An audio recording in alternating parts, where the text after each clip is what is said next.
السلام علیکم ورحمۃ اللہ وبرکاتہ۔ ہم سورۃ البقرہ کر رہے تھے، آئیے آگے آیات کا ترجمہ دیکھتے ہیں۔ اعوذ باللہ من الشیطان الرجیم، بسم اللہ الرحمن الرحیم۔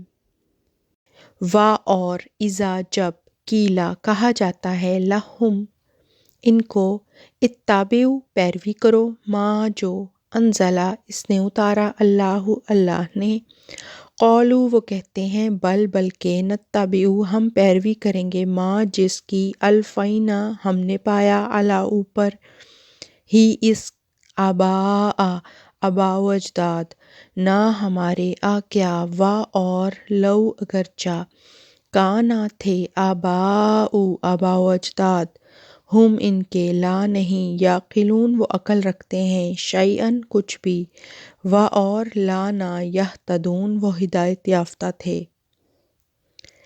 اور جب ان سے کہا جاتا ہے کہ اس کی پیروی کرو جو اللہ نے اتارا ہے، تو وہ کہتے ہیں بلکہ ہم تو اس کی پیروی کریں گے جس پر ہم نے اپنے آباء و اجداد کو پایا۔ کیا ایسی صورت میں بھی وہ ان کی پیروی کریں گے جبکہ ان کے باپ دادا کوئی عقل نہیں رکھتے تھے اور ہدایت یافتہ نہیں تھے؟ مطلب اس میں ایک خاص قسم کے لوگوں کے بارے میں ہے کہ جب ان پہ اللہ کی آیات اترتی تھیں، اللہ کا پیغام اترا اور اللہ کی احکامات اترتے تھے، تو وہ اس کو جھٹلا دیتے تھے اور کہتے تھے ہم ان احکامات کی پیروی نہیں کریں گے، بلکہ ہم اس کی پیروی کریں گے جس پہ ہم ہمیشہ سے ہم نے اپنے آباء و اجداد کو دیکھا کہ وہ کرتے۔ تو اللہ تعالیٰ فرما رہا ہے کہ ایسی صورت میں بھی تم انہی کی پیروی کرو گے، اگر تمہیں پتہ بھی چل گیا ہے کہ وہ عقل نہیں رکھتے تھے اور وہ ہدایت یافتہ نہیں تھے، پھر بھی تم انہی کی پیروی کرو گے؟ کچھ تو عقل کرو۔ یعنی کہ اللہ تعالیٰ اس آیت میں جو ہے وہ بتانا چاہ رہا ہے ایسے لوگوں کو کہ ایسے لوگوں کی عقل ہی ماری جاتی ہے، وہ حق اور باطل میں کوئی بھی فرق نہیں کر سکتے۔ اور یعنی جب ان سے کہا جائے کہ اس کلام کی جو اللہ نے اتارا ہے پیروی کرو، تو وہ کہتے ہیں کہ نہیں، ہم تو اسی طریقے کی پیروی کریں گے جس پر ہم نے اپنے باپ دادوں کو پایا۔ یعنی کہ وہ دیکھتے ہی نہیں ہیں، حق کو دیکھتے ہی نہیں کہ حق کیا ہے۔ اگر تو یا تو وہ ان کا یہ طریق ہوتا نا کہ وہ کہتے ہیں ہاں اپنی بات بتائیں، قرآن سے آیات بتائیں، ہم دیکھیں گے کہ ہمیں کس چیز میں جو ہے وہ دلیل نظر آئے گی، کس چیز میں روشن دلیل نظر آئے گی ہم مانیں گے، یا کس چیز میں ہمیں سچائی نظر آئے گی ہم مانیں گے۔ وہ یہ کہتے تھے کہ جو ہمارے باپ دادا کا دین ہے ہم وہ نہیں چھوڑیں گے، بات ختم۔ تو یہ طریق جو ان کا تھا، یہ طریق اللہ تعالیٰ کو سخت ناپسند تھا، اور یہ آج بھی لوگوں میں ہے کہ لوگ کہتے ہیں کہ نہیں، ہمیں تو اپنے باپ دادا کو اسی روش پہ دیکھا، وہ ایسے ہی کرتے تھے تو یہی ٹھیک ہے۔ آپ دیکھیں تو صحیح، آپ ایک بار دیکھیں تو صحیح کہ کیا وہ طریق صحیح تھا یا غلط تھا۔ وہ جو بھی طریق تھا اس کو اللہ کے حکم کے خلاف نہیں ہونا چاہیے۔ اگر وہ اللہ کے حکم کے خلاف ہے کسی بھی طریقے سے تو پھر وہ صحیح نہیں ہے۔ اور یہاں اس آیت میں بھی اللہ تعالیٰ یہی فرما رہے ہیں کہ ان کے باپ دادا چاہے کچھ بھی عقل نہ رکھتے ہوں، پھر بھی انہی کی راستے پہ چلو گے، انہی کے راستے پہ چلو گے۔ یہ بات عقل سے بہت دور ہے۔ تو اللہ تعالیٰ نے اس لیے کہا ہے کہ کئی آیتوں میں جو ہے وہ یہ ہے کہ کیا تم عقل نہیں کرتے؟ اور مثال الذین وہ لوگ کفروا کفر کیا، کا مانند مثال الذی جو ینعق وہ چیخ کر پکارتا ہے، بساتھ ما جو لا نہیں، یسمع وہ سنتا ہے، الا مگر دعاءً پکار، اور نداءً آواز، سمن بہرے، بکمن گونگے، امیون اندھے، فاپس ہم وہ لا نہیں، یعقلون وہ عقل رکھتے۔ اب دیکھیں اس جیسے میں پچھلی آیت کا بتا رہی تھی کہ مختلف آیات میں جو ہے یہ آتا ہے کہ کیا وہ عقل نہیں رکھتے، اس آیت میں بھی آ رہا ہے کہ اور ان لوگوں کی مثال جنہوں نے کفر کیا اس شخص کی طرح ہے۔ ان لوگوں کی مثال اللہ تعالیٰ نے بیان کی ہے جو کہ کافر ہیں، جو کفر کرتے تھے۔ اللہ تعالیٰ نے ان لوگوں کی مثال بیان کی ہے۔ کیا مثال بیان کی ہے؟ کہ اس شخص کی طرح ہے جو چیخ کر اسے پکارتا ہے جو سنتا نہیں، یہ کچھ بھی نہیں مگر محض ایک پکار اور بلانے کے طور پر ہے۔ ایسے لوگ بہرے ہیں، گونگے ہیں، اندھے ہیں، پس وہ کوئی عقل نہیں رکھتے۔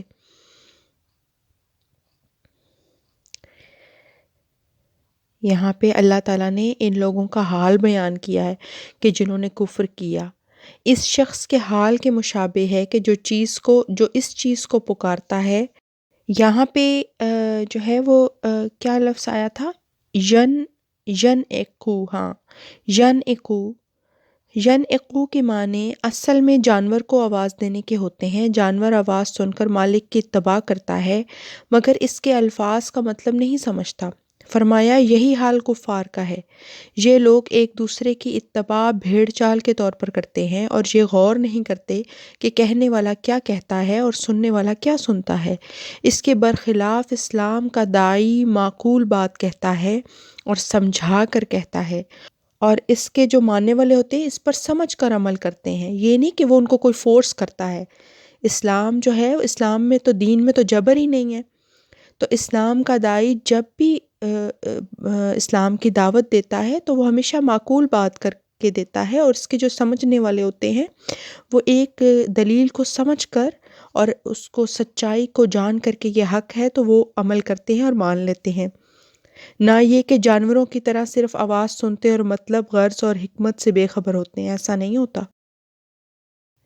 یعنی اس میں یہ کہ تعصب نے ان کے سب حواس کو معطل کر دیا ہے، اس لیے اپنے طریق کے علاوہ وہ کسی اور عقل کی بات کو محسوس نہیں کر سکتے۔ یا ایھا الذین، اے وہ لوگ، آمنو جو ایمان لائے، کلو تم کھاؤ، من طیبات پاکیزہ چیزوں میں سے، ماں جو رزقنا جو ہم نے رزق دیا، کم تمہیں، وا اور، اشکرو تم شکر ادا کرو، لی واسطے اللہ ہی اللہ، ان اگر تم ہو، ایاہ اسی کی، تعبدون تم عبادت کرتے ہو۔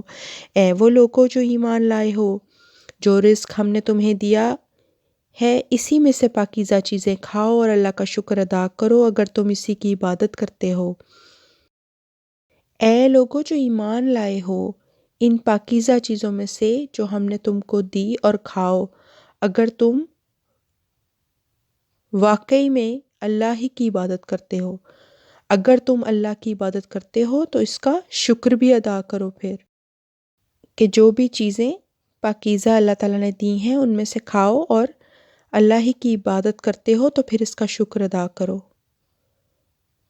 اللہ کے رزق میں سے کھا کے۔ اور اللہ کا رزق جو ہے وہ ایک تو کھانے پینے والی چیزیں ہیں، اور اللہ کا رزق روحانی رزق بھی ہوا کرتا ہے جو کہ ہدایت کے طور پہ ہے، اور جب ہدایت ملے تو پھر اس سے اگر ہمارے عمل اچھے ہونے لگے تو اس پر بھی ہم پہ شکر واجب ہوتا ہے، کیونکہ ہم اللہ کی عبادت کرتے ہیں تو اللہ ہی کا ہمیں شکر ادا کرنا چاہیے کہ اس نے ہمیں دونوں قسم کے رزق دیے، ایک رزق جس سے ہمارا جسم نشو و نما پاتا ہے اور ہمیں طاقت بخشتا ہے رزق، اور دوسرا رزق روحانی ہے، یعنی کہ جو ہمیں قرآن سے ملتا ہے اور اس میں ہمارے لیے شفا ہے، روحانی طور پر ہمیں شفا یاب کرتا ہے۔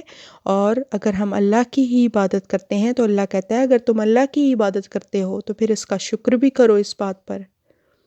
سبحان اللہ، بہت ہی خوبصورت آیت ہے۔